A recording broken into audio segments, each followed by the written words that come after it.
The next item of business is a debate on motion 19802 in the name of Ivan McKee on Community Wealth Building Scotland Bill. I'd invite members wishing to take part in the debate to press the request to speak buttons, and I call on Ivan McKee to speak to and move the motion. Minister, around 9 minutes, please.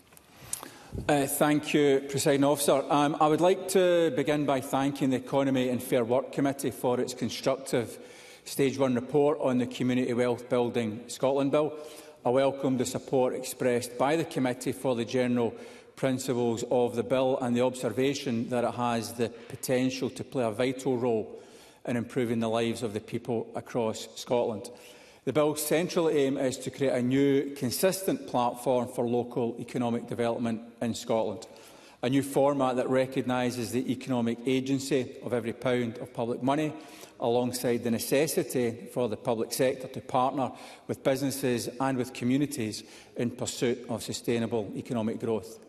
When I assumed responsibility for the bill, I was keen to ensure that this legislation aimed at adding value to economic policy objectives also worked as a public service reform measure. And I'd like to pay tribute to Tom Arthur for the work he has done on this bill previously and his commitment to the principles of community wealth building.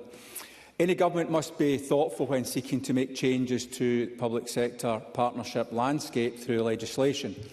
However, I think community wealth building's focus on growing all forms of local businesses, creating and protecting jobs, extending greater ownership and influence to communities, and looking to attract more investment into our local economies can improve the outcomes we achieve from economic development activity. The bill obliges future Scottish governments to publish a community wealth building statement. The statement will set out the measures and actions that will be taken to advance community wealth building in Scotland across the 5 pillars of this economic development model around spending and procurement, fair work and employment, assets, land and property, new business growth and investment. Indeed. Fraser. I'm grateful to the Minister for giving way. As he mentioned procurement, I wonder if he agrees with the comments from the Federation of Small Business, who have stated that in order for this bill to be effective, there should be targets put in the community wealth building plans for each public body and local authority, targets for the amount of public spend to be spent in local economies.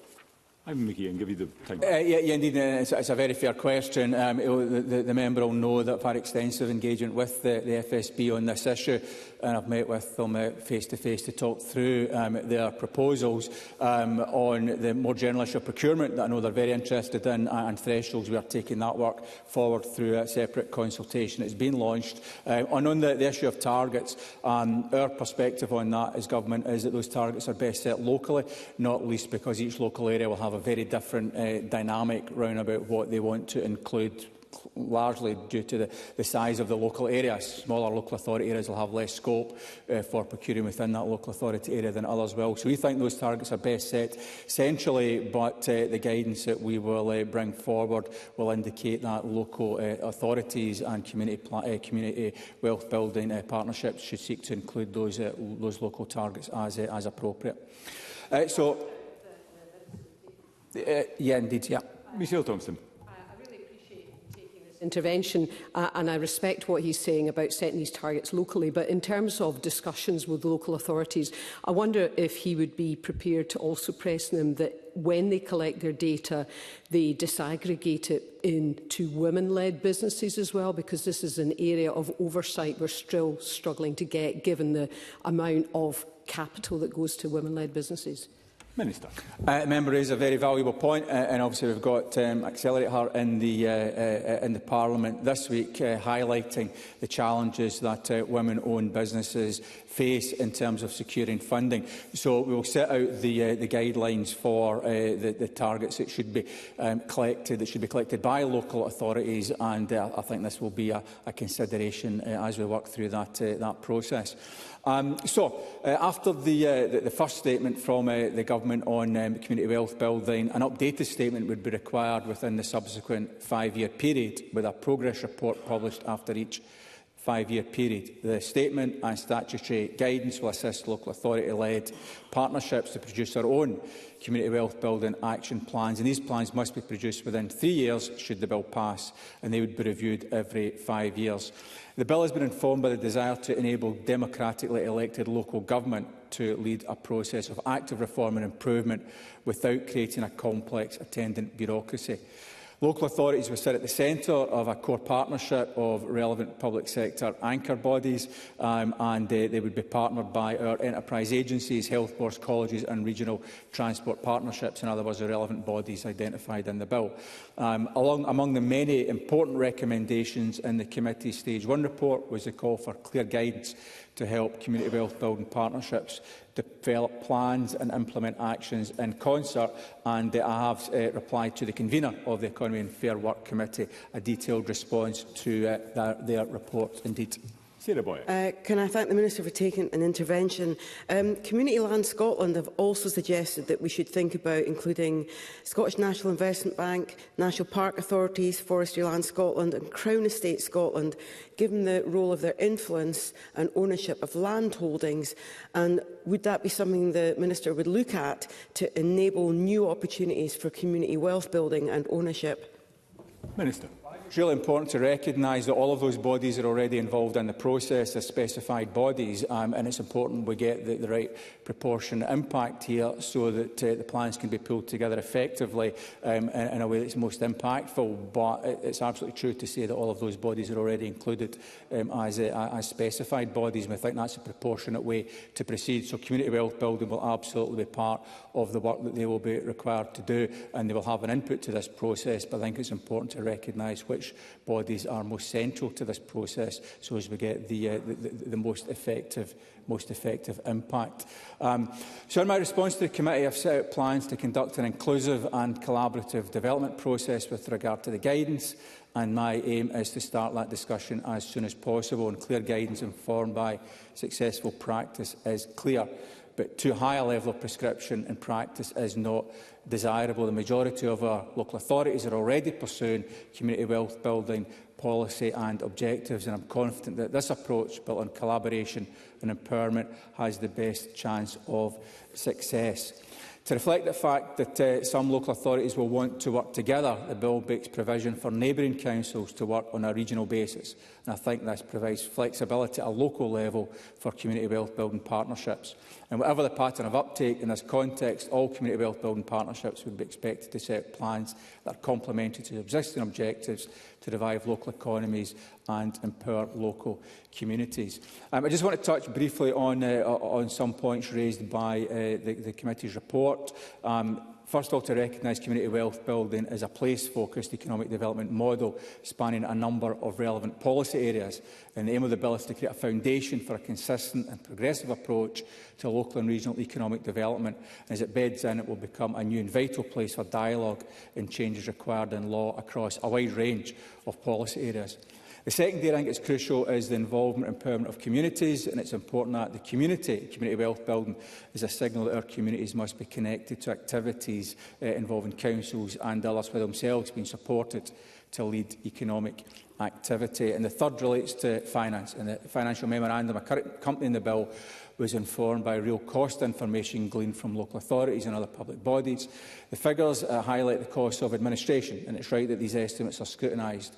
But I think that they set a realistic picture of the cost of implementation.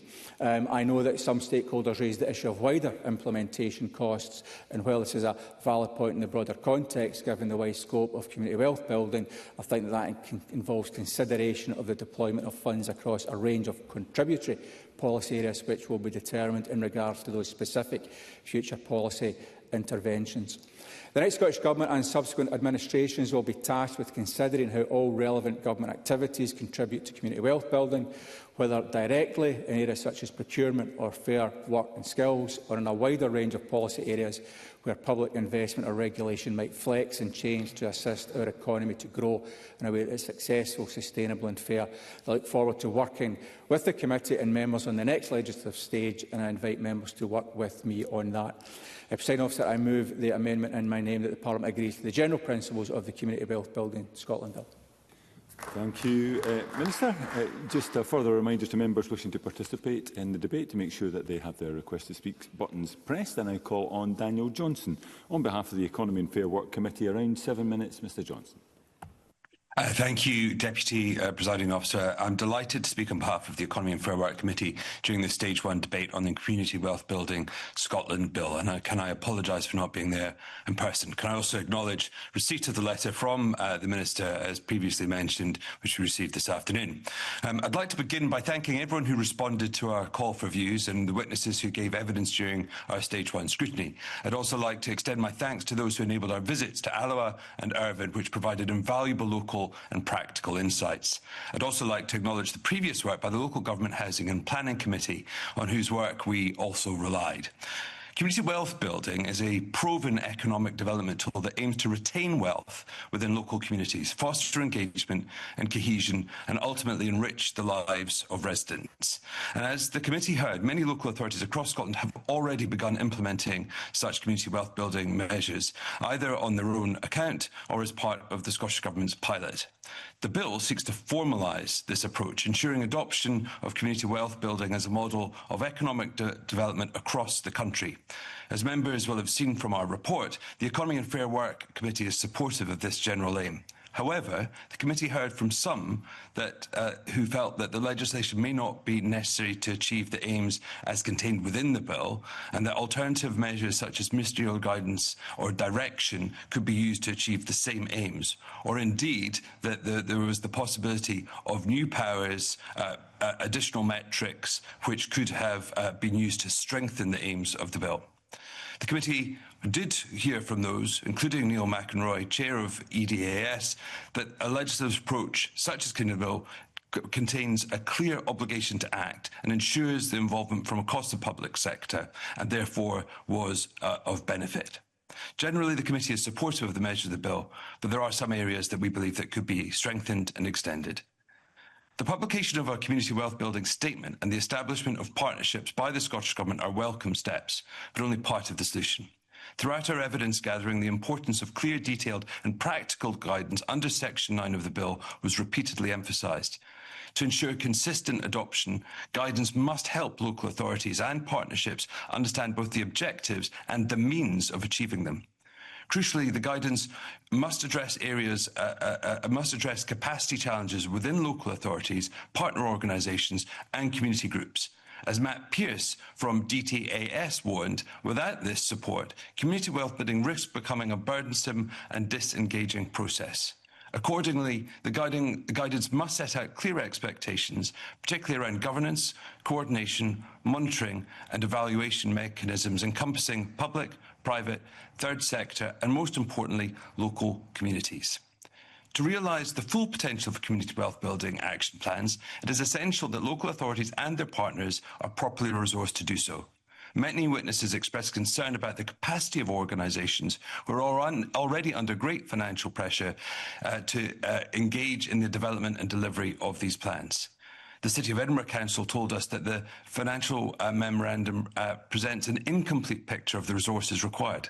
COSLA echoed this concern, warning that without proper funding, action plans risk becoming tick-box exercises. The bill has triggered a financial resolution acknowledging the significant expenditure involved, and we note the Minister's suggestion that some resources could be drawn from existing budgets. But the committee remains concerned that without additional support and consideration of the total additional effort that this legislation may require, the result may mean inconsistent or limited delivery. Although the community lies at the heart of the concept of community wealth building, the bill makes no reference to the community groups, third sector or private sectors within the partnerships. This omission was highlighted by many witnesses and respondents to our call for views. Witnesses, including the Scottish Community Alliance, called for the bill to formally recognise third sector and community groups as being essential to delivery. The committee also received evidence regarding the need for mechanisms to enable direct citizen involvement within the development of community wealth building plans and approaches. The committee therefore recommends that guidance produced under the bill should set out a clear expectation for local authorities and partnerships to engage with the third sector and urge the government to undertake further work on developing practical approaches for citizen engagement. I'd also note that the committee raised the question about the rationale for the selection of the specified bodies that are required to be consulted. In our report, we highlighted suggestions from witnesses and stakeholders for additional bodies that could usefully be included within this list. The bill does not specify how the impact of community wealth building action plans will be measured, leaving this to local authorities and their partners, as noted in the intervention undertaken by the Minister. Witnesses emphasised the need for consistent high-quality data, warning that without it, progress cannot be accurately assessed. And what I'd emphasise here is it's not simply about the targets, but actually having consistent metrics, with the targets themselves being set within the partnerships, but having consistent metrics will allow comparison across community wealth building plans. The FSB highlighted the importance of standardised report, as noted, and I think particularly measuring the value created for local SMEs is critical to understanding how well community wealth building is being delivered. To support consistency in the sharing of best practice, the committee recommends a set of core common metrics to be agreed with COSLA, and that these should sit alongside area-specific goals, allowing flexibility while enabling meaningful comparison. In addition to our recommendations for improving the bill itself, the committee heard that complementary reforms in other policy areas are essential to maximise the impact of the legislation. Stakeholders consistently highlighted that procurement reform is key to enabling community wealth building. Proposals included lowering the threshold for mandatory consideration of community benefits, raising the threshold for regulated procurements and allowing direct awards to local suppliers where community benefits are evident, prioritising social value in procurement scoring, and standardising procurement reporting, particularly in relation to SMEs. There were also calls to expand the definition of supported businesses, to allow public bodies to restrict tenders by geography or company size, to streamline the asset transfer process and indeed review the Community Empowerment Act, and to strengthen powers of compulsory purchase and perhaps examine the possibility of the introduction of compulsory sale orders.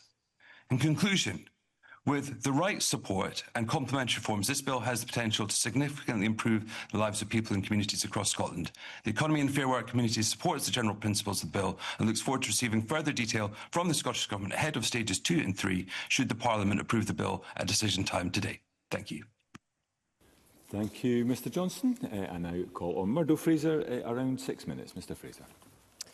Thank you, Presiding Officer. Can I start by echoing the thanks of the committee convener to all those who gave evidence to the committee in relation to our Stage 1 scrutiny, to our clerking team, to SPICE, and to my fellow committee members with whom we worked, I think, on a mostly consensual basis in agreeing a unanimous report, which I would commend to the Chamber.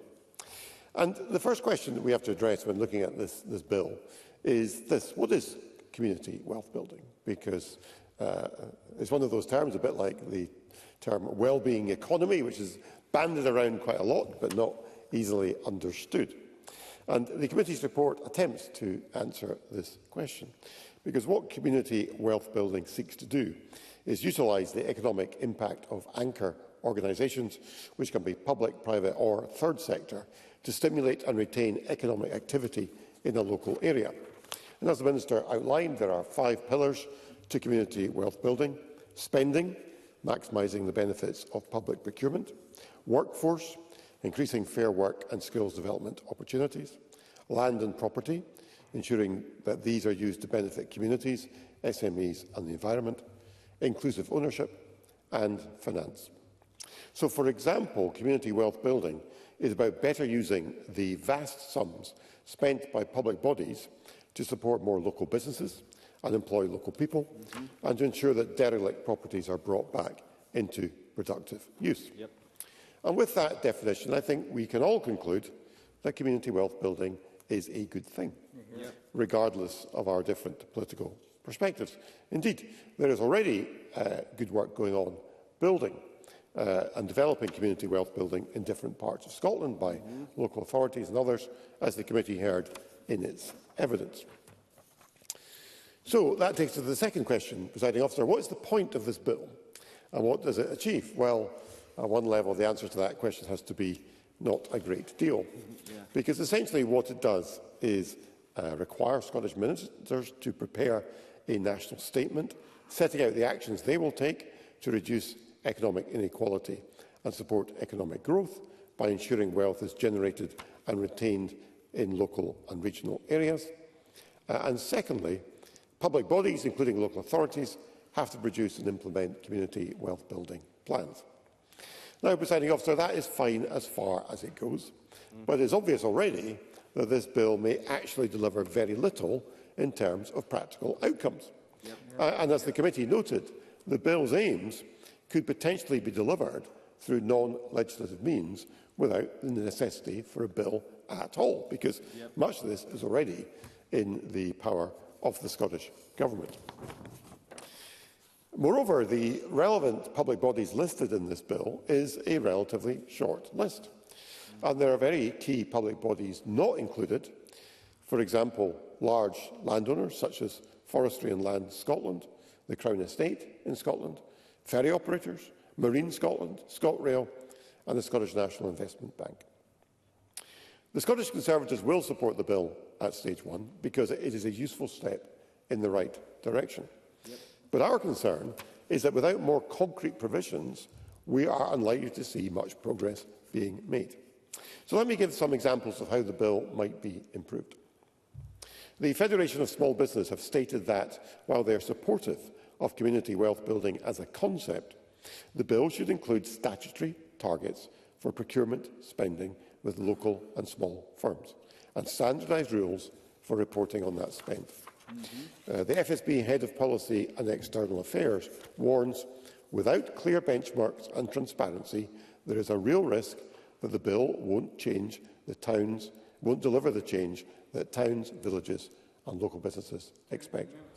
Yes, of course. Minister. Just on that specific target point, and I've addressed that in my opening remarks, I'd be interested to get from the member how he envisages that would operate and how you would set those targets, given the very significant variation across the 32 local authorities in Scotland in terms of their economic base, their size, their scale, etc. etc. Murdo Fraser.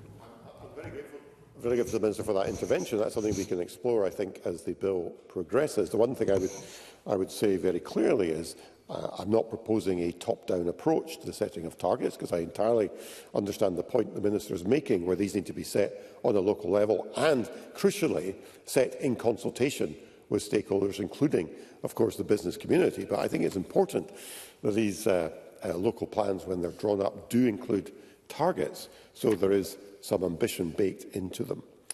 The FSB quote research showing nearly 3/4 of small businesses who bid for public contracts find that process complex and challenging. And that needs to change if we want to see the benefits of public sector spend supporting local businesses. Another point made in evidence to the committee was that community voices have to be engaged when local action plans are being devised. So we need to see communities, and that includes the local business community, being consulted and engaged. And it's also important that unrepresentative bodies and voices are not allowed to dominate discussions. And then, Presiding Officer, there is the question of resources. Some witnesses told the committee that they have issues with a lack of estimates for the implementation costs of these action plans. There will be a resourcing issue for local authorities and other public bodies in drawing up these plans, and those resources might be spent on actual delivery of measures rather than bureaucracy. The Minister giving evidence to the committee acknowledged that the financial memorandum does not include the cost of implementation of these action plans. It is unclear at present what that cost would be or where those resources would come from. And without resources in place, the requirement to implement action plans may not be deliverable. So in conclusion, Presiding Officer, this bill will achieve very little in itself. It will require resources to produce and deliver action plans, and unless we see implementation of what is in them, that will make very little difference. So if we want to see proper community wealth building, this is only a first step, and much more needs to be done if the promised benefits are to be delivered.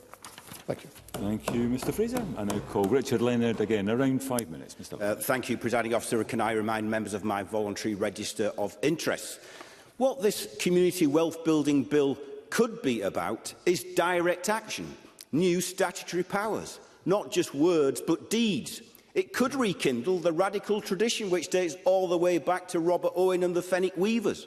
It could put forward a vision of hope, Scotland as a centre for cooperative development, a Mondragon of the North, a new era of economic democracy. It could be providing the leadership for a genuinely democratic green industrial revolution, one which is not wholly dependent, as this government would have it, on foreign direct investment. Our energy resources and our new industries once again colonised by private interests, which is a policy courted, incentivised and boasted of by the SNP, with the result that Scotland is turning more and more into a branch economy. This bill could be properly resourcing, revamping and placing on a statutory footing cooperative development Scotland, arming it with the instruments of investment that it demands, the technical assistance and expertise that it needs, and giving it new legal powers to intervene in the economy through an Industrial Reform and Common Ownership Act, a Marcora law for Scotland, to give workers a new legal right to buy an enterprise when it is put up for sale or even facing closure, a bill which could give them the power to appoint a financing member to assist in such a buyout, the power to place a duty on employers to advance contractual redundancy entitlements to co-invest to help self-fund that buyout, underpinned by tax incentives like non-domestic rates relief, where there is a cooperative conversion, land and buildings transaction tax exemption, underpinned as well by progressive procurement policies like reserved contract status for cooperative, inclusive and democratic business models by amending Section 11 and Regulation 21 of the 2014 Public Procurement Act. At the same time, this bill could usher in an action plan to start insourcing services which the Scottish Government currently outsources, like the much criticised prisoner escort service, and the insourcing as well of all that public money wasted on management consultants, by simply drawing on the expertise instead of the workers who are delivering the services. I have often thought that if the government had listened to the workforce at Ferguson Marine, instead of hiring highly paid turnaround directors, rear admirals and naval commodores and international management consultants, that these ferries would have been in the service of our island communities years ago. We should stop seeing trade unions simply as a last line of defence for working people. They should be seen as an alternative line of advance for working people, through which workers can participate in the running of our public services, like water, like the railways, like the National Health Service, like local government services. Yes. Stephen Kerr. In his speech, will he have a kind word to say about small and medium-sized businesses and the opportunities that they currently feel denied of when it comes to public sector procurement? Richard Leonard. I've got 5 minutes, so I'll devote my speech to what I think is important, and Stephen Kerr can devote his speech to what he thinks is important. This community wealth building bill could be about democratising organisations like Scottish Water, so that we avoid a repeat of the industrial relations debacle which we have witnessed in recent years, where excessive executive bonuses signed off by ministers are the norm, while workers' wages are constrained. If this bill is to become serious about building a strong and resilient economy, it must become far more radical and far more progressive. We should be asking questions like, why on earth shouldn't those who create the wealth own the wealth that they create? Why shouldn't we have a system of economic governance based on one member, one vote, instead of one share, one vote? Why shouldn't we foster an economy where labour hires capital instead of capital hiring labour? Where is the courage? Where is the conviction? Where is the vision in this bill? Shifting the balance of power in Scotland should not simply be a piecemeal and an occasional part of what this Parliament is about. It ought to be its very essence. Instead, what this bill offers is an instruction to others, to local government, to regional transport partnerships, to health boards, to colleges, to enterprise agencies, to come up with action plans, while the government simply has to issue a statement every 5 years. Instead of closed horizons like this, we should be opening them up. So Labour will support the principles of the bill tonight, but we will be pursuing radical, progressive, socialistic amendments. Thank you, Mr Leonard. I now call Lorna Slater. Around 4 minutes. Ms Slater. It's fair to say that at the committee session where this bill was presented to us, the response from the Committee for Economy and Fair Work was pretty nonplussed. This bill doesn't actually have in it any of the significant changes in powers that can only be provided by legislation. Improvements to the compulsory sales order system, a compulsory purchase order system, changes of powers to local authorities so that they can legally procure what they need locally. These things all still need doing, and I'm disappointed that the Scottish Government didn't take this opportunity to do them. However, we are debating the bill in front of us rather than the bill we wish we had. In present drafting, the bill sets out an intention in legislation. It isn't totally clear this couldn't be done without legislation, but this is at least an alignment of policy intention in the right direction, even if it isn't yet much of a step forward. I am somewhat concerned at the outset that there is not a wide understanding in government and public sector about what community wealth building is. When I asked Adrian Gillespie, CEO of Scottish Enterprise, at committee in September, what role should Scottish Enterprise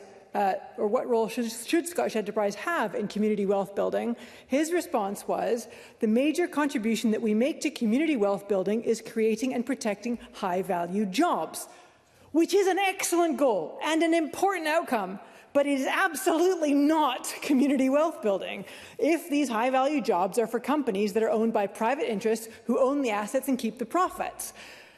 That is company owners and shareholders building wealth for themselves, which is fine. I actually don't have an issue with private profit, provided it pays its taxes, doesn't pollute the environment, and treats people fairly. But it is the exact opposite of community wealth building. In his defence, Adrian Gillespie did go on to talk about fair work and community regeneration and placemaking, which are elements of community wealth building. A good description of what community wealth building is handily on the front page of the bill, facilitating and supporting the generation, circulation and retention of wealth in local and regional economies. That means that assets are owned locally and by communities, and that the benefits, including profits, are retained locally and by the community. What this bill needs to do is make sure that more money, including public money, can be and is spent locally, which means removing the legislative and other barriers that prevent local authorities from buying locally. Cheapest isn't always best. Councils and public bodies need to be empowered to choose local business, cooperative businesses, social enterprises and small businesses when they buy goods and services. What this bill needs to do is ensure that public assets are optimised for public good. For example, that local authorities are supported to turn buildings and facilities they don't need anymore into places that support their community, whether by housing charities and social enterprises, small businesses, or community centres where people can meet, learn and connect, rather than being sold or rented to the highest bidder or left empty.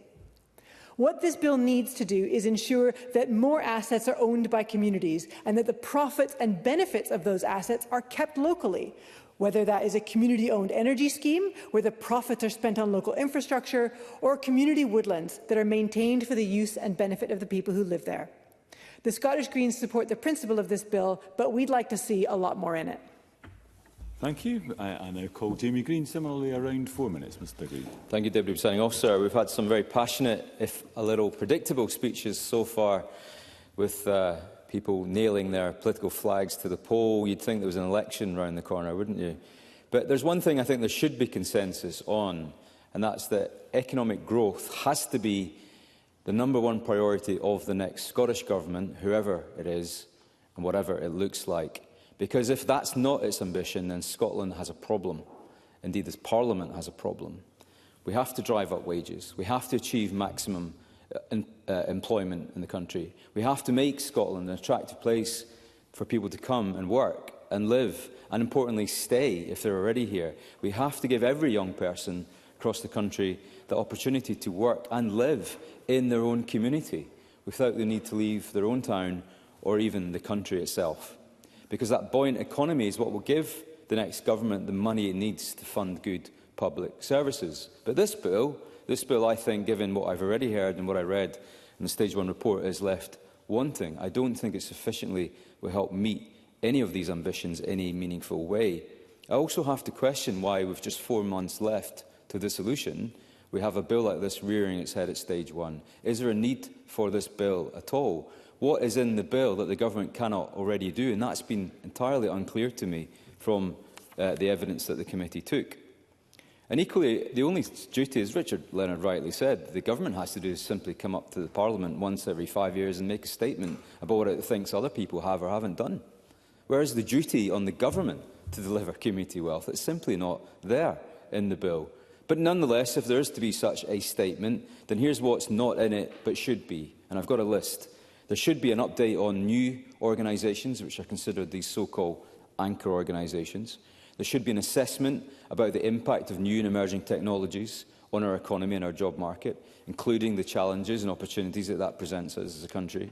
It should be identifying specific locations, towns, areas and regions, or even industries that the government believes will require additional support from its anchor organisations. But more importantly, and this is what's missing, where I do agree with Murdo Fraser, is it needs statutory targets to ensure that the bill achieves any of its objectives, because otherwise it's just a bill with lots of worthy words on paper, but will result in absolutely no meaningful action. And these are amendments that I hope are forthcoming, because if they don't appear from others, I'll certainly be submitting them. The bill must recognise the full potential of community wealth building, because look at the example of Preston, which the committee took evidence on. That model saw £200 million invested back into the local economy.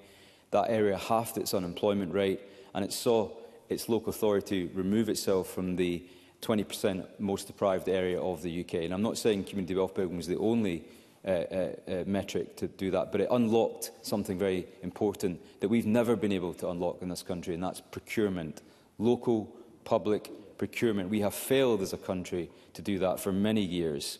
And I also am concerned that by simply putting all the onus on people like local councils specifically, who already are facing a £5 billion black hole in their finances by the end of this decade, it's simply going to become a tick-box exercise for councils rather than letting them turn their attention to the real crisis that they have.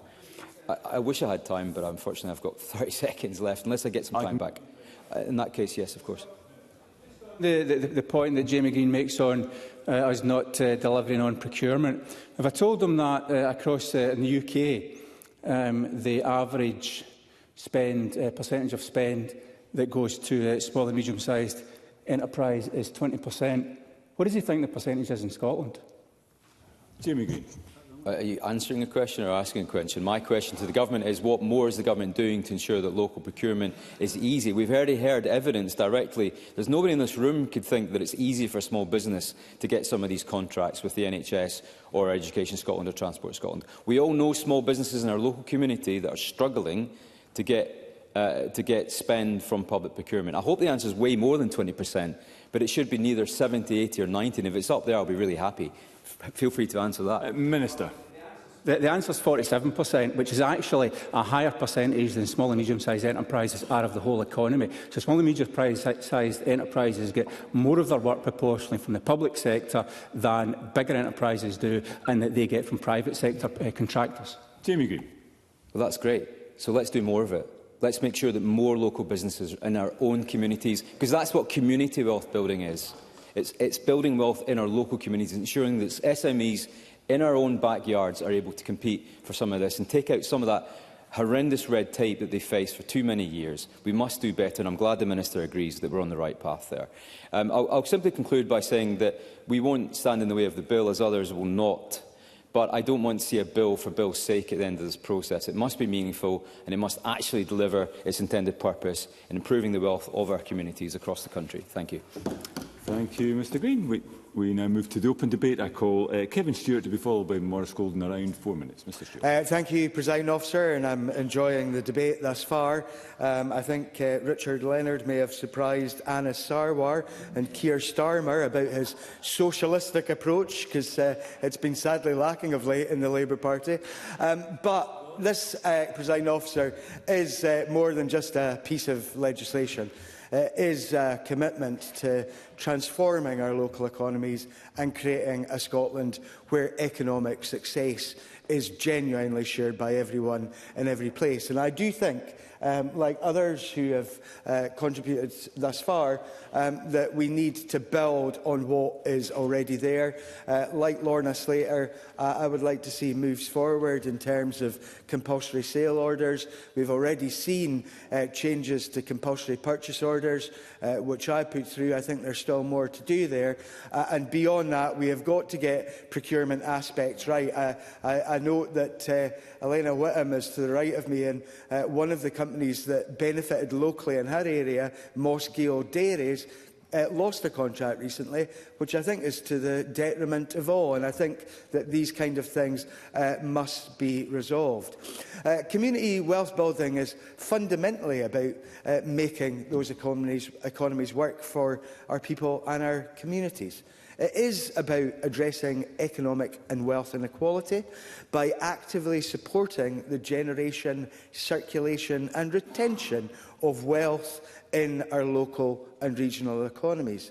And the principle behind community wealth building is sound. It is nothing more than increasing the velocity of money at a local level, and the concept of the velocity of money is brutally simple.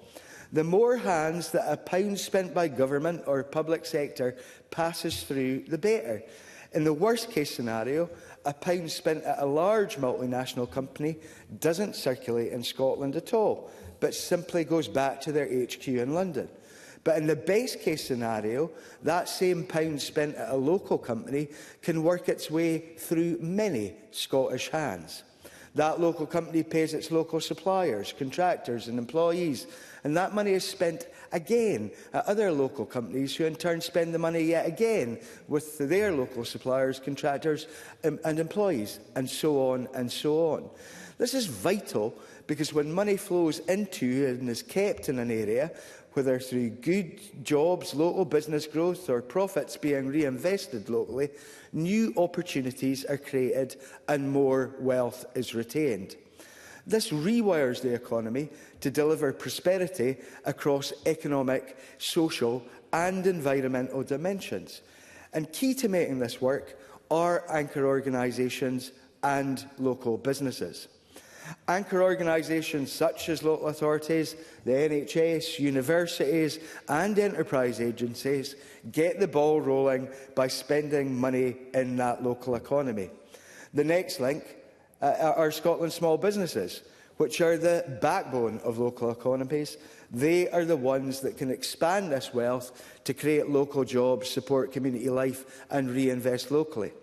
However, this virtuous circle is currently struggling to cycle as nearly 3/4 of small businesses who bid for public contracts find the process complex and challenging. So change is needed, and this bill is a significant step forward to ensure the consistent implementation of the community wealth building model of economic development across Scotland. It places duties on Scottish ministers and various public sector bodies to work collectively and use the economic levers at their disposal to create meaningful local action. The bill will harness their impact by leveraging their spending power through procurement and their role as an employer to help create jobs, reduce supply chains and strengthen local and regional economies. However, it will be vital to keep local small business at the heart of the process, and we need to ensure that the vital economic leverage of our anchor organisations truly benefits the small and micro enterprises that employ more than 900,000 people in Scotland. I support the bill and I'll vote for it today. Thank you, Presiding Officer. Thank you. I now call Maurice Golden to be followed by Willie Coffey, around 4 minutes. Mr. Golden. Thank you, Deputy Presiding Officer. Let me begin by joining colleagues and the committee in supporting the general principles behind this bill. We all want to see the regeneration of our local economies, creating new wealth and, crucially, keeping it within the communities we represent. Over the years, we've seen legislation that aligns with the pillars of community wealth building, the 2014 Procurement Reform Act, the more recent National Planning Framework 4 and the 2022 National Strategy for Economic Transformation, which identified community wealth building as a key equality policy. There are concerns to be made of individual measures, but it's important to recognise that the Scottish Government has shown a commitment to the underlying principle. That gives me hope that ministers will be open to strengthening the bill at stage 2 and beyond to ensure it actually delivers tangible economic benefit. And it does need strengthening. The committee makes the point that both communities and councils must be empowered if this is to succeed. Around 2/3 of local authorities already have or are developing community wealth building plans. That is encouraging. But councils are also being asked to deliver more with fewer and fewer resources. So it's concerning that the financial memorandum reflects only the cost of developing plans, not implementing them. Without proper resourcing, the risk is obvious. These plans become box-ticking exercises rather than engines of local economic change. But this is not just about new money. The bill also fails to make the best use of the money we already spend, particularly the vast sums in public procurement.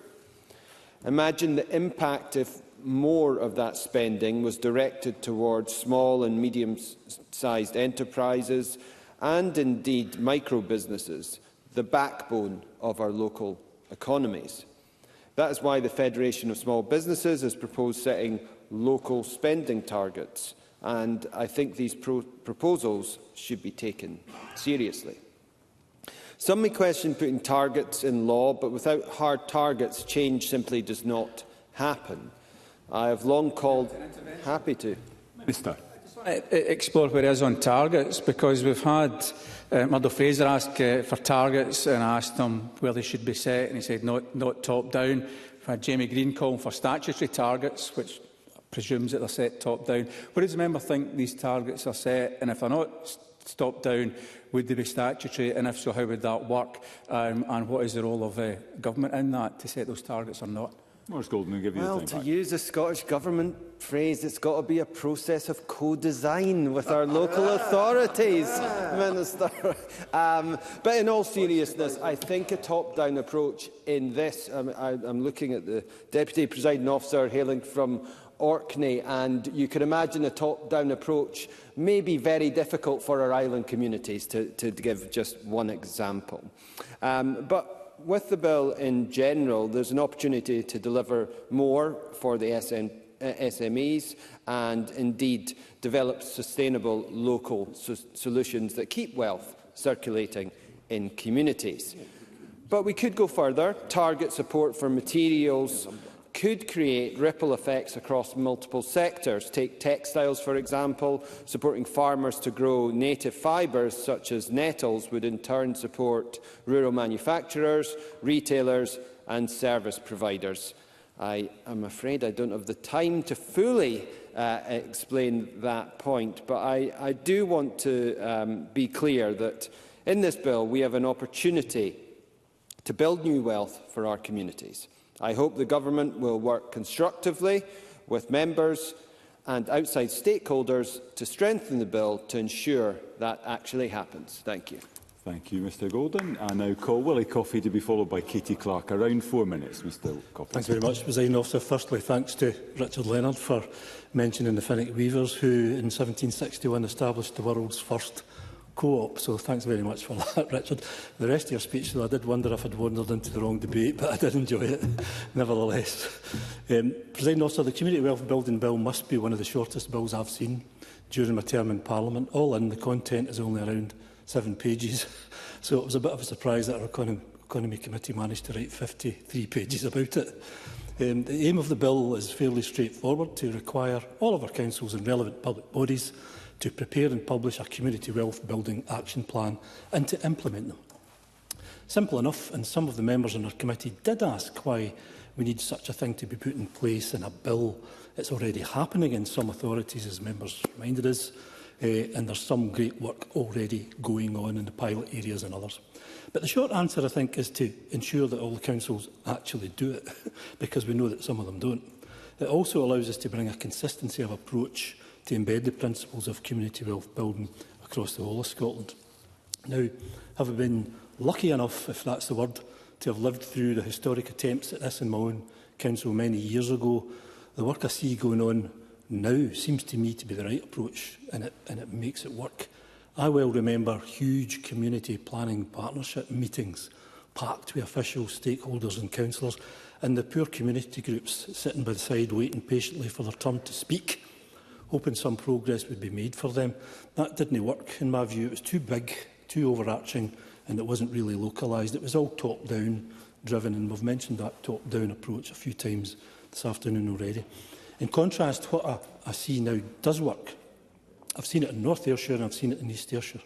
Small local groups coming forward, dedicated and talented officials working with local people to help them progress their vision and not driving it from the top down. And for me, Presiding Officer, this is absolutely the key to this succeeding. When you've got that in place, the community groups see it, they see it working, and more of them come forward to participate.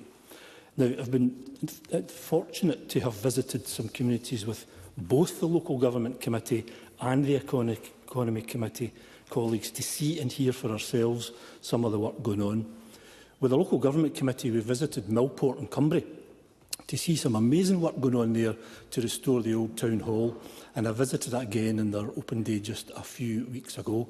With some local, we also saw some local projects to establish a small gin distillery in the town and a new camping business too. And then with the Economy Committee in Irvine that was mentioned, I think, by the convener online, we heard from local people in our Drossens Community Development Trust who were doing some great work on regenerating the promenade, introducing things like accessible deck chairs for the community and building inclusive play parks. Now, just down the road in my own area in East Ayrshire, there are a number of projects underway that fit in with the community wealth building approach, backed up with £3 million worth of investment to help the work along. One such example is the Net Zero Accelerator, which supports local businesses to cut their energy costs and reduce emissions. That particular project has been recognised nationally and has received an award at COSLA's Excellence Awards. I think to date it has already supported 50 businesses to reduce over 14,000 tonnes of CO2, while also creating over 100 jobs and at the same time unlocking around £37 million in contract value for participating firms. It's a real green dividend that is paying off locally. Now, all of these examples, Presiding Officer, are working under the umbrella of community wealth building. They work because they're being driven by local people and very ably supported by officials who know who care about and support their communities. Presiding Officer, the bill is really as short as I said at the beginning, but sometimes the smallest things can make the biggest difference. I would urge all the colleagues in the Parliament to get behind the bill at stage 1 and give all of our communities across Scotland a chance to participate in this exciting work. Thank you. Thank you, Mr Coffey. And I call Katie Clark to be followed by Michelle Thompson. Around 4 minutes, Ms Clark. Thank you, Presiding Officer, and I welcome the political support the Scottish Government gives to community wealth building in this bill. Community wealth building offers an economic approach which can help local economies create well-paid, secure jobs, promote fair work principles and meet the needs of local communities. And I wish to pay tribute to Councillor Joe Cullinane and the then Labour administration in North Ayrshire for their pioneering work on community wealth building. As the first council in Scotland to launch a community wealth building strategy, North Ayrshire rejected the failed economic model, which has increased inequality, hoarded wealth in the hands of a few and hollowed out public services. Instead, North Ayrshire's community wealth building strategy prioritised a different approach which used the council's economic levers for the benefit of local people. North Ayrshire used its existing levers like procurement, local spend, land and assets to deliver on community wealth building. The Council also brought together various local bodies like NHS, Ayrshire and Arran and Ayrshire College to help make community wealth building a success. And it's clear that community wealth building has been a success in North Ayrshire. I could list many examples, but let me give a few. The amount spent by the Council with local businesses now stands at 26% of North Ayrshire's total procurement spend. The Council's community benefits wish list has ensured that public sector contractors deliver on the needs of local communities, like the transformation of a former armoury barracks into a thriving community centre in Bar Mill. The Skills for Life vocational programme for parents delivered over 130 placements for the Council and 45 with wider public and third sector organisations between 2017 and 2022. The development of a former steelworks site into the Lockshore Park Hub and support for the construction of 3 solar farms to meet local energy needs. And the transition of Kilwinning-based shuttle buses to employee ownership, empowering all 70 members of staff in the process. So North Ayrshire demonstrates that community wealth building can be successful, which is why I think it's important that we get this bill right. Yet, as the bill stands, it is lacking both in ambition and in scope. So I agree with the points made by Richard Leonard and by Lorna Slater, and I also agree by the points made from various political parties, by Kevin Stewart, Maurice Golden and Jamie Green, that we need to seriously look at procurement and indeed local spending.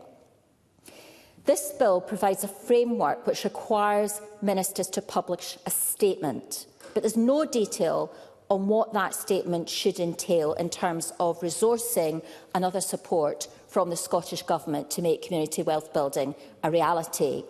And although the bill requires local authorities and relevant public bodies to publish bill action plans, there are no specific requirements in the bill on what should be included in those plans. So I reiterate the point that's been made, that without proper resourcing and support from the Scottish Government and no clear action plan requirements, the concern is that community wealth building will be implemented in an inconsistent way across the country. The bill also fails to deliver further economic powers and levers for local authorities to ensure ambitious and wide-reaching community wealth building approaches. So I hope that the Minister will reflect on the issues that have been raised in this debate, and we can be more ambitious with a clearer bill at stage 2, which can deliver community wealth building for communities across Scotland. Thank you, Ms Clark. And I call Michelle Thompson. Thank you, Presiding Officer. I too agree with the overall finding of the Economy and Fair Work Committee that welcomes what this bill could do, but it can probably only be considered a cautious welcome. Notwithstanding the reply from the Minister a short while ago, there's considerable mileage between could and will, and especially when one considers the finance pillar, so I'll limit most of my comments to that. Now, it's worth quoting the wording: ensuring that flows of investment and financial institutions work for local people, communities and businesses. And I thought, upon rereading the Phase 1 report and reading the replies today from the Minister, that perhaps not enough consideration has been given to financial institutions. Of course, consideration has been given to public sector bodies and their role in directing funding, but the private sector, still a vital lifeline for access to finance, should also be considered in considerations going forward.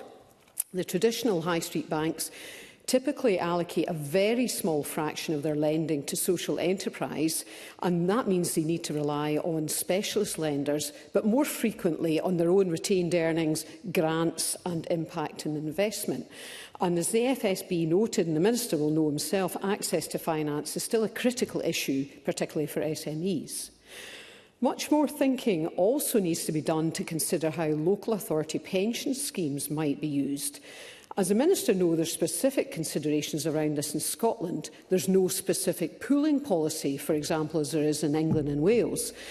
And the local investment guidance given by the Scottish Government indicates interest in scaling up local projects, but without some kind of statutory guidance, I don't think we'll see movement, especially when you consider risk-return criteria, which are vitally important for these pension schemes. The use of credit unions for funding is still problematic and will continue to be, given their lack of experience and bandwidth. And to be honest, I don't see this changing. The committee report did seek further guidance on the role of local authority pension schemes, credit unions, community bonds, such as the current pilot by South Lanarkshire Council, matching citizens' investments and guaranteeing projects, or share issues. And to add to this, I'd add employee buyouts. So it'd be useful to hear some further reflection on how the Minister might approach all of these areas in his closing remarks today. And I note the comments by Willie Coffey and what's happening in his area. The comments from COSLA that it could run the risk of becoming a tick-box exercise, I have a great deal of sympathy with, and I echo the sentiment of members thus far that this bill has some way to go before it can have a real impact. COSLA also made an excellent point about the culture change required to fully embed wealth building. A change in culture is very complex, difficult to achieve, and to be honest, I just don't see the recognition of this in any of the statements from the government thus far, because that's a bold change, culture change. Finally, I'm going to reiterate the need for disaggregated data collection for women-led businesses, and I'm disappointed that the Scottish Government is not doing more to mandate data collection in this regard. And the Minister noted the Accelerate Her, sponsored by myself as in the Parliament this week, and they fundamentally aim to close the investment gap for women founders and help them scale their businesses. But if we do not collect the data, we cannot make a change. So again, I would urge the Minister to consider that. Thank you. Thank you, Ms Thompson. We will now move to closing speeches, and I call Lawrence Slater to close on behalf of the Scottish Greens. Around 4 minutes, please. Thank you, Presiding Officer. This bill needs to ensure that the people of Scotland have a genuine say in how their communities develop and how they face the future. What kind of town do they want to live in? What kind of spaces would they like to meet their neighbours in? What kind of and how much renewable energy infrastructure are they willing to host? I am likely to bring a number of amendments to this bill in the interest of trying to get the bill to take us further down the road towards genuine wealth building across Scotland, to ensure that more people have a share in Scotland's economic success. This has to be about more than good intentions. It needs to have measurable outcomes, which brings me to my first question about the stated purpose of the bill, which is, excellently, to reduce economic and wealth inequality between individuals and communities in and across Scotland, and closes with, by facilitating and supporting the generation, circulation and retention of wealth in local and regional economies. But in the middle is this question about support economic growth in and across Scotland. Now, the usual measure of economic growth is GDP, and every single witness that we had at the EFW committee said that GDP was not a good way to measure success in community wealth building. So I would ask the Scottish Government to reconsider this published intention of the bill and make it clear what outcome they are trying to achieve and how they would measure success and progress. As others have suggested in this debate, there is a need to agree on data collection and standards, metrics and targets. We need to understand where we are, where we're going, and we will need to see how effective these action plans are. I can suggest to the Minister that the approach taken in the Circular Economy Bill to co-design standards and targets may provide a process for him. I would like to see the bill mandate the creation of targets for things like the creation of a certain percentage of cooperative businesses in a region, a percentage of local authority money spent on local procurement. It is very important that the development of community wealth action plans include community trusts and existing democratic development organisations where these exist, because they are the ones who are already doing this and have the local knowledge and experience. I would like to see energy called out explicitly in the bill. The generation of affordable renewable energy is something everyone in Scotland should have a stake in and benefit from. Certainly those whose communities host renewable infrastructure. They should absolutely get material benefit from doing this. Another area that I'm looking at is around the creation and retention of community assets and how we support the transfer of unwanted public assets to communities to use for the public good. I'm interested, for example, in the status of local authorities' common good registers. These need to be kept up to date. Are they up to date? Are the things on those registers actually being used for the common good? Can we add more things to those registers? This bill at stage 1 legislates for 2 things only. One is to mandate that the Scottish Government create a community wealth building strategy. Not incidentally that they then have to follow it, but we'll come to that. The other is to mandate that certain public bodies get around the table with local authorities and come up with community wealth action plans. Neither of these are bad ideas, and I look forward to working with you all at stages 2 and 3 of this bill to make them better. Thank you, Ms Slater. And I call on Richard Leonard to close on behalf of Scottish Labour. Around 5 minutes, please. Thank you, Presiding Officer. For me, it is simple. We should have local economies where far more power rests in the hands of local workers and of local communities, not left in the hands of absentee directors in faraway boardrooms. We should have a redistribution of wealth and power. We should have a democratic alternative to extractive capital, to neoliberal economics. Because we have seen over the last decade and a half just how badly exposed to economic shocks we are. In the end, this is about political will and political priorities. Because by offering people hope out of despair, by offering a democratic renewal in the economy in place of widespread discontent, we would be offering people an alternative to the politics of division and of the authoritarian right. There are some self-evident, conspicuous holes in the bill.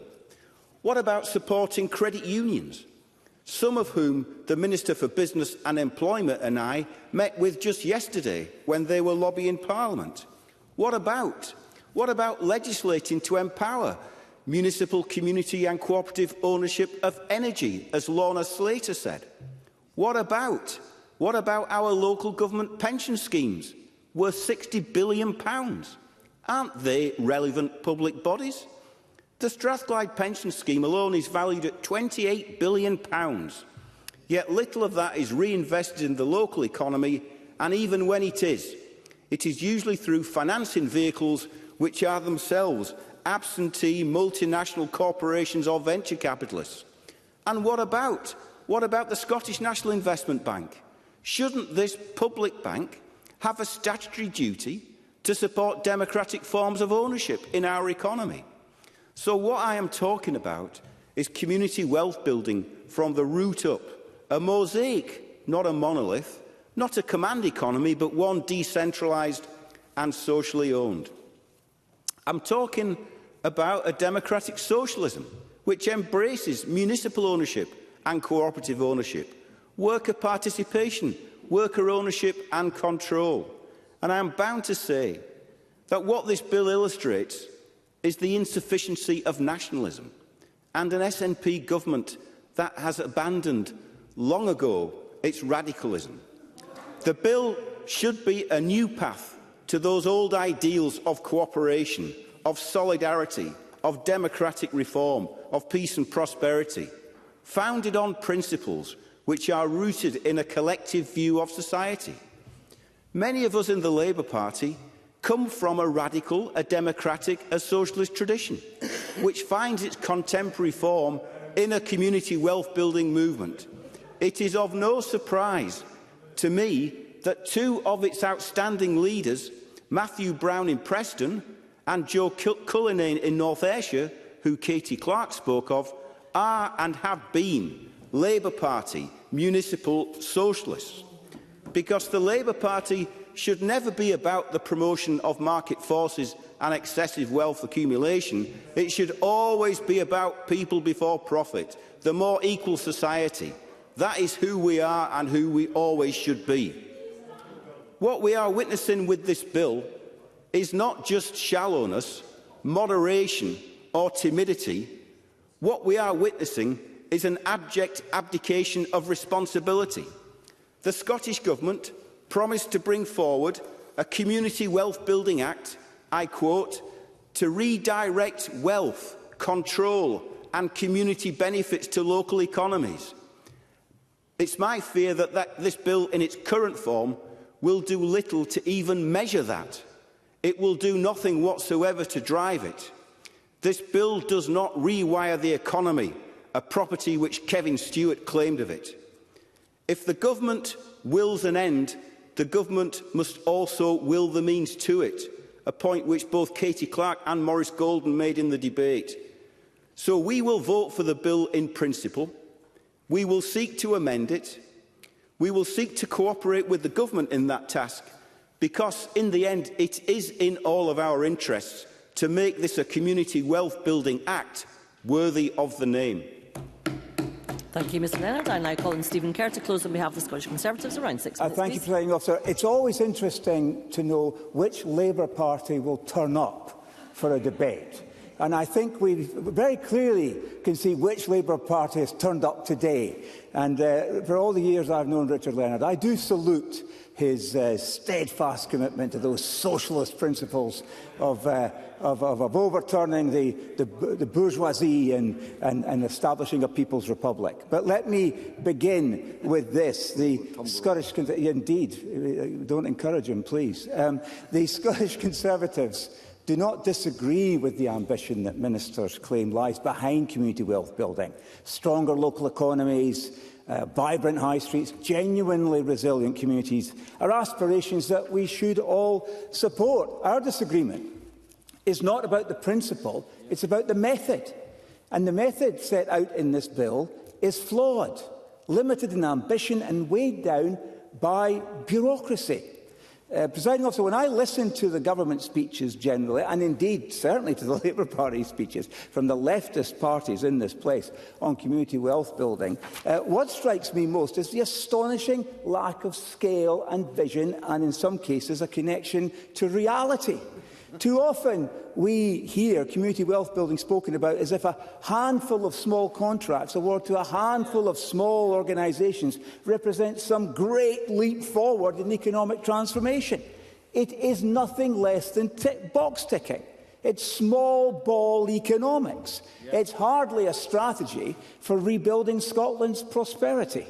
Now, community cafes, volunteer-led woodlands, social enterprises are all valuable contributions to civic life, but they should not be the ceiling of our ambition.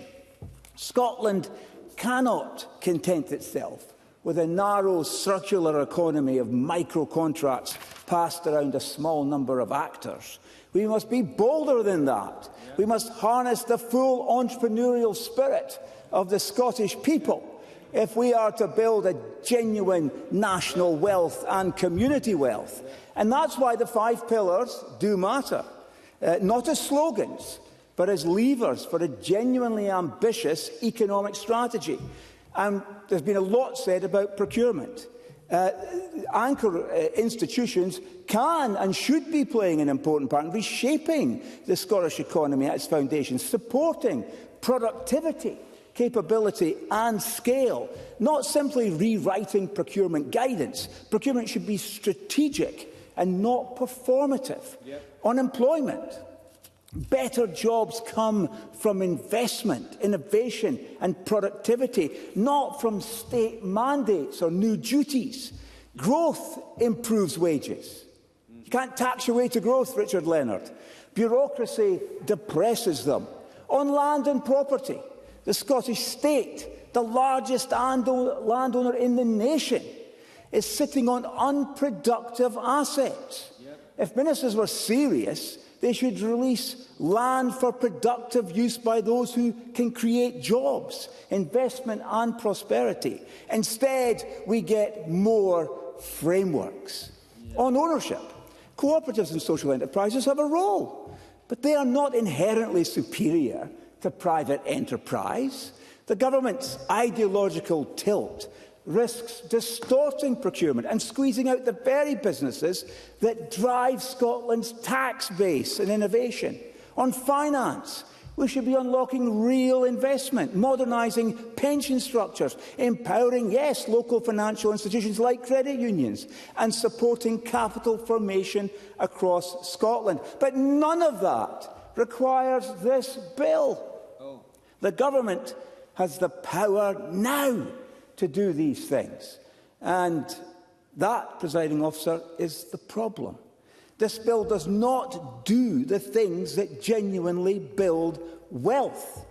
Instead, it does what this government so often does. It creates new duties, new partnerships, new statements, new plans, new reporting cycles, new ministerial powers. It centralises and it prescribes. It expands ministerial discretion while offloading obligations onto public bodies that are already stretched to breaking point. The bill demands action plans, but with no obligation to demonstrate results. No requirement to show improvements in productivity, business growth, wages or investment. Compliance is measured in paperwork, not outcomes. And Scotland's had enough of government by process. Local authorities, health boards, colleges, enterprise agencies all warned the committee of these substantial new burdens. And yet the financial memorandum claims the cost will be minimal. It's simply not credible. Obligations without resources, responsibilities without clarity, expectations without realism. And let me say this plainly. This bill hands ministers sweeping powers to issue binding guidance, revise national statements at will, and add public bodies to the statutory regime with limited scrutiny. That is not decentralisation. That is expansion of state power through the back door. If we have real ambition, if we have real vision, Scotland can be a genuine leader in community wealth building. Not the limited bureaucratic version set out in this bill, but a model that unleashes the full entrepreneurial capacity of the Scottish people. The framework before us contains elements we can support, and that's why we will be voting for it at stage 1. But let's be honest, as drafted, it's far too narrow, far too process-driven and far too centralised to deliver the transformation ministers claim. In conclusion, real community wealth is not created by another statutory plan, another set of ministerial powers. And I think the Minister knows this. It's created by investment, enterprise, the productive use of land, competitive procurement, and the hard graft of growing businesses. It is created when government steps back from ideology and steps up to support innovation, skills and local success.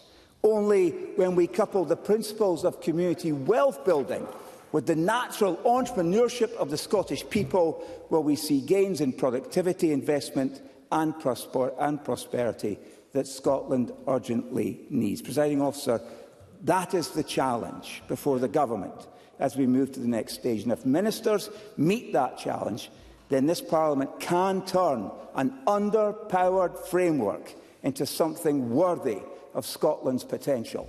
Thank you, Mr Kerr. And I now call on Minister Ivan McKee to wind up the debate. Up to 7 minutes, please, or around 7 minutes. That's great. Thank you very much, Presiding Officer, and thank you to all the members that contributed to this wide-ranging debate, although I suppose not totally unexpected, the various twists and turns that it took over the last hour or so. I'd like to start by reflecting on some of the comments that Daniel Johnson made from the committee's consideration. And the first question, is the bill necessary?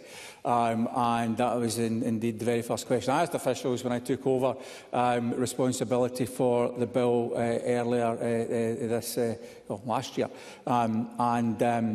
I think he answered that question quite effectively by being clear that what it does do is provide that clear obligation to act. And I think it's important that we look at this bill as being a step in that process. I think everybody has recognised, or many have recognised, the significant work that has already happened over a long period of time in the process of building community wealth and the mechanisms that go around that. Be that what we've done on procurement, and I'll come back to that, be that what's happened on community asset transfers, be that across a whole range of support and interventions that the government Government has provided over a long period of time. And it's a step on that journey as we move forward to cement and embed community wealth building across communities across Scotland, and providing that platform, that standard, that requirement for local authorities and their partners to step up to, I think is the next step on that journey. And I think some of the members, Willie Coffey and others included, recognise that that is exactly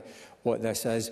It's absolutely true to say that the guidance will contain a lot of the answers to many of the issues that have been raised today, and I've been very clear we need to move forward and pull together that draft guidance at an early stage in terms of the contents that will be within that, because that will lay out what the expectation is for the work that local authorities and their partners will be expected to provide as part of this process, and set those expectations, I think, is and that floor, which I think is really an important part of this process.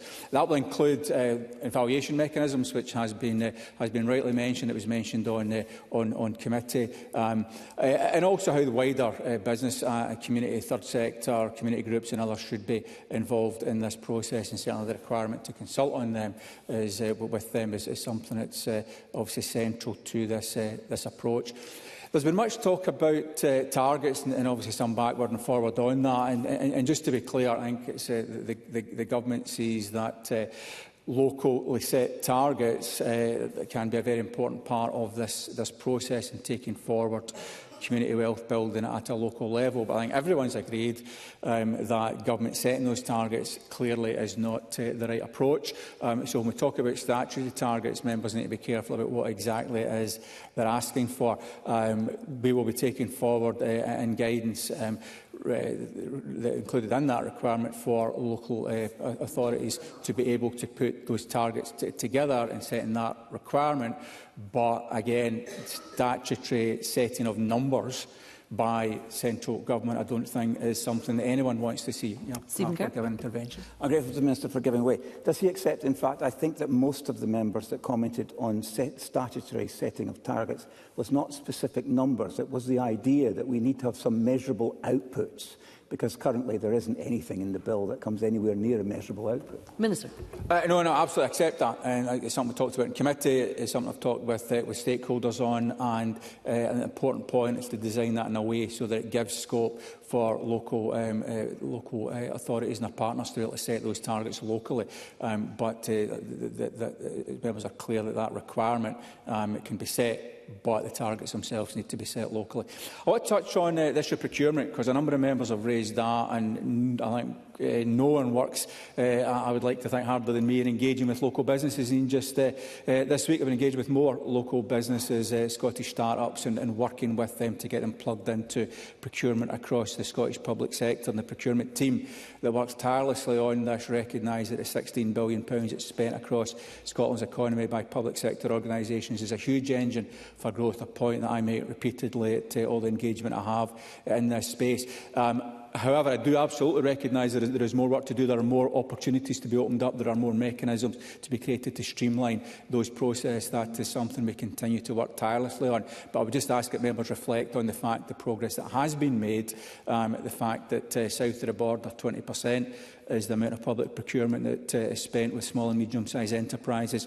That has been built up to a level more than double that, at 47% in the Scottish public sector. I think something we should be proud of, while recognising there is further to go. And it was interesting to listen to Katie Clark reflecting on the wonderful work in North Ayrshire. And I had the pleasure of visiting the Loch Shore initiative recently and seeing some great work that's going on there. But that 26% held up as a fabulous local achievement, which absolutely is, versus the 47% that's been achieved in the context of the reported data across the whole of Scotland. We need to recognise that. Members have mentioned CPO and CSO, and again, this is work that members should know has been taken forward. There's a consultation out just now on this. Some great work been done by Rosanna Cunningham and an expert group on this, and the Government will be bringing proposals forward on that following that consultation, both in terms of how we modernise CPO and make it even more effective, effective, and the introduction of compulsory sales orders being considered as part of that process. So that work is absolutely underway. And likewise on procurement, there have been calls from some quarters for setting up thresholds, changing the thresholds on procurement, and it was mentioned by some members already this afternoon. Members should be aware that we already have a consultation out on that. That process doesn't need legislation to change those thresholds. The quickest way to do them is through the process we've taken forward through that consultation, and then changing the thresholds rather than putting them into this piece of legislation. Some of the interventions I thought were very effective in focusing on what's already happening locally. Already mentioned both Willie Coffey and Katie Clark, highlighting some great examples, which I just think points to the fact that community wealth building isn't something new. It's something that's been embedded in many parts of the country, and great work has been taken forward. And what this bill is to give us that structure and that framework, and is minimising the bureaucracy involved. And members know that nobody's more focused on minimising bureaucracy than me in this regard, making it as streamlined as possible, but providing that focus, that requirement, that framework for all parts of Scotland to move up to the level of the best examples that have been identified. And of course, this isn't the end of the journey. There is much more beyond that we can continue to do to deliver on the objectives of this bill, which is to ensure that the public spend, the fair work agenda, the management and control of assets, community ownership, supported businesses and other types of ownership that we all want to see more of are supported right across the country. And I look forward to working with members as we take this bill forward over the coming weeks and months to deliver the next stage in that journey towards more thoroughly embedding community wealth building in support of growing Scotland's economy. Thank you, Presiding Officer.